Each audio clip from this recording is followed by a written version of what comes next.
Hey everybody, it's Robert with the Secret Wine Society, where it's our job to bring you everything strange, wonderful, and amazing from the world of wine. Today we've got a very special guest. This is Mackenzie Curran from American Northwest Distributors, and he's brought some really interesting things. And he's going to show you guys a wine that we will have in the shop for sure. So what do you have for us today? So today I really wanted to show off this wine called Serpent à Plumes. This is from Domaine La Calmette. They are located out of Cahors in southern France. So this is a blend of mostly Malbec, finished off with a little bits of Merlot. Okay, so do you know the percentage in this particular bottle? Yeah, it's 80% Malbec and 20% Merlot. Okay, so how much of the Cahors, is there a legal amount of Malbec they need to have, or what are the percentages? There is. The wine to be labeled... I'm putting him on the spot. This guy's good, all right? In order to be labeled Cahors, under French law, the wine has to be at least 80% Malbec. So. Okay. So maybe some of our viewers out there aren't aware that they grow Malbec in France, because you hear a lot about Argentinian Malbec, right? Mm-hmm. And it's really good, but this stuff is not quite the same. Yes. And this bottle is not the same as most Malbec from Cahors, am I right? That is correct. So how would you differentiate this? So in Cahors you have a couple different soil types. You have the main valley of Cahors, which has clay with a little bit of limestone pebbles. And I want to tell you guys, he did not read up on this beforehand. This is all in his brain, all right? So that's why he's on camera, okay? All right, keep going, I'm sorry. No worries. So the other soil type in Cahors is a limestone outcrop, a limestone plateau, if you will, which is where you will find the vines that go into making this wine. So what that does is it brings a whole nother layer of flavors to this wine that you just can't get out of different areas of Cahors, and you can't get out of Argentina. You know, there's really no limestone in Argentina. There's a lot of granite. This is really one of the only Malbecs that you can get in its proper climate, grown in a limestone bedrock soil. Okay, so I love Malbec. I know you guys love Malbec because I sell a lot to you, so I know you're drinking it, but this is something different, and that's the whole purpose of this Secret Wine Society, to really stretch you guys. So like Stretch Armstrong, you remember that toy from the 70s? Okay, so anyway, what's the alcohol percentage on this? Oh gosh, it's gonna be comes from a warm area, so it's gonna be it's a 14% alcohol. So definitely and that's a killer label. Full-bodied, yeah, gorgeous packaging. Right? Now there's a little story on the back if you want to read it, and I encourage everybody to read the labels. It reminds me of the Serpent Mountain in Ohio, where I'm from. Look that up, Serpent Mountain. It's really cool. Homework assignment. Yes, we give homework assignments. So let's check out the color, shall we? So, and I already like it. Okay, we're done. I already like it. Look at that. I mean, this stuff just looks so rich. So how would you describe that color? We don't have the best lighting in here right now. The lighting's great. Late, and it's kind of stormy out, but... You know, it's definitely opaque. Oh, that is rich. Look at that. Oh, yeah. That is deep. It's like it's definitely a deep, dark purple color with some violets near the edges. Dark violet ruby maybe, but it is rich looking, folks. Almost wish the sun was shining. We could really look at this. So tell you what, let's give it a whirl and see what this thing's got. Yeah.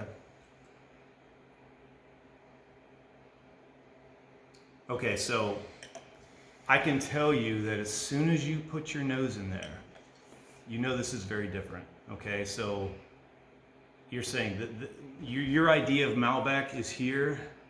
This is over here, like way over here, and not in a bad way.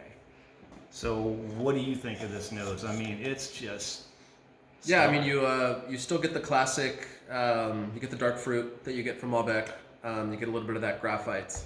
I'm getting big graphite on this, and like this is like sticking your nose in like pencil shavings, but you get all this dark fruit plum. I mean, it's just gorgeous. Right, and but on top of that, what that limestone brings, it brings a little bit of savoriness to that wine, and it also brings those herbaceous notes that you just really can't get with Argentinian Malbec and other Malbecs from Cahors and Yeah, I see what other you areas mean in about France. that minerality or that savoriness. It's just kind of like coating this whole thing. I mean, this is a nice wine, folks. I can tell you. Your brain, you can tell it's rich when you smell it, but it's just got this really lovely flow to it. I mean, Right. just the graphite, the minerals, all these things, just it's very different. Yeah, and when you think of savoriness in a wine, the way I like to describe it to people is savoriness in chocolates. Right, when you get those chocolate flavors, what can really set off those chocolate flavors? A little bit of sea salt, right? Oh yeah. So really, with wine, it's the same way. When you get Vitis vinifera wine grapes grown in that limestone soil, and it brings that savoriness to the wine. That savoriness actually helps bring out that fruit in the wine, and really helps develop the other more nuanced flavors that you don't pick up very often. Agreed. So this whole thing he's talking about, it's an additive effect. I mean, it really improves the wine. And the nice thing is, if you like Malbec, you will like this. Mm-hmm. It's not like you like these Argentinian Malbecs, but this is so different. But no, you will love this as well. So let's give it a shot and see what this has to offer. Yeah. I can't wait.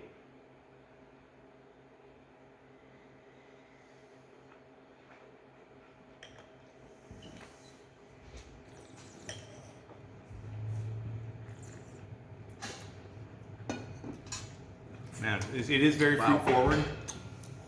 The tannins are, it's not overly dry, nice acid. Very good acid, yeah. Man, this is a nice food wine, but I could drink, I like high acid wines. Mm-hmm. I can drink them on their own. They're great with food. This would be great with food. Yep. What are you getting out of this? I mean, what do you think?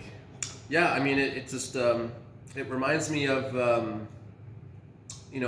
boxer, someone that's big and bold, but still light on their feet, and they can move. So maybe the boxer took some ballet classes. Maybe right? the boxer took some ballet classes, exactly. But it just smells so wonderful. You're going to be smelling this wine for a while. You're going to drink it, and you're going to say, well, this would be perfect with food. I can drink this very easily on its own. I think you could too. Oh, yeah, yeah. Now, what food would you have this with? I mean, what would you pair it with? I would pair this with, lots of the braised meats.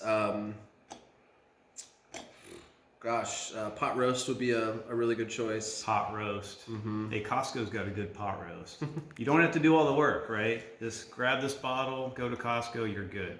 Yeah, for those of you that like French pot roast, beef bourguignon would also go really well with this wine. Also, maybe some northern Italian dishes, maybe a little ossobuco might go well with it as well.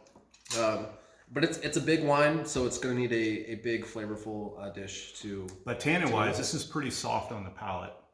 I mean, it's not super drying. It's nice and soft, but the acid's great. The fruit's great.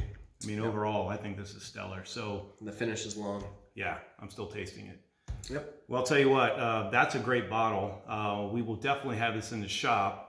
He's going to order me some right now so I can get it into your guys' hands by Friday or Saturday. So, Mackenzie, thanks for coming down. Really appreciate it. And, absolutely, my pleasure. He'll be coming down doing this with other interesting, neat bottles.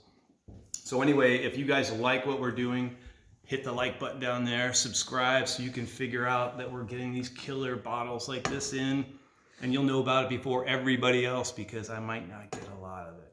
Anyway, you guys stay safe. We'll see you. Hopefully we'll be open Friday. Check our Facebook. Love all of you. Take care. Thanks. Cheers.